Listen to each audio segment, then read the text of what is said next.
การต่างเมืองเฮาเอานางลินเมืองเฮ็ดพาเซเอาทงเปิ้เฮ็ดมอนหูเซนอนก้อย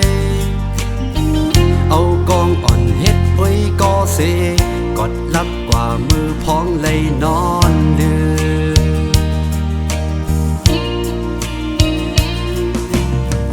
กันในลูกเจ้าตาเตสิบข้าวต่างเฮากินข้าวเย้าหอมแห้งไว้เซตาสิบกว่าข้าวต่างเฮาดึกยาวลอยลูกลงจันสูงไว้แลน้ำหือย่อยตกยำปอดเดมโต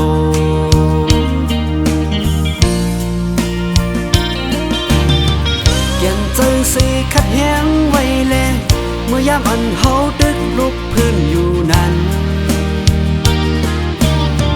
เป็นหือก็ยาวแลกินเนื้อตองนอนเนื้อลิ้นตึงเต็มอิ่มอำโลกชอยอมก็สึกหาเอาน้ำใจหักเจอจัดเฮ็ดเป็นใหญ่หับเอาปุ่นพรก็สึกหานก็โกนงาอำป่วยพาวางเป็ดปุ่นพรเฮาสึกเต็มปืนเนต่างไว้แลตาลูกลานอันเตขึ้นย่างสืบไป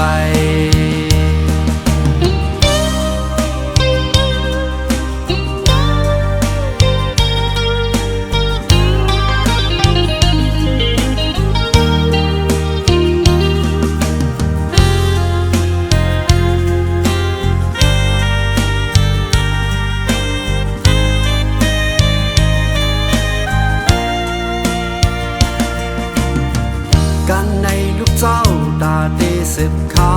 วต่างเฮากินข้าวเย้าหอมแห้งไว้เซตาสิบกว่าข้าวต่างเฮาดึกยาวลอยลูกลงจันสูงไว้แลน้ำหือย่อยตกยำปอดเด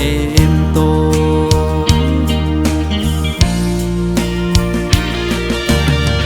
เกียนเจอสีขัดแย้งไว้แลเมื่อยามอันเฮาดึกลุกพื้นอยู่นั้นเป็นหือก็ยาวแลกินเนื้อตองนอนเนื้อลิ้นตึงเต็มอิ่มอำลูกชอยอมก็สึกหาเอาน้ำใจหักเจอจัดเฮ็ดเป็นใหญ่หับเอาปุ่นพรก็สึกหานก็โกนงาอำป่วยพาวางเป็ดปุ่นพรเฮาสึกเต็มปืนเนต่างไว้แลตาลูกลานอันเตขึ้นย่างสือ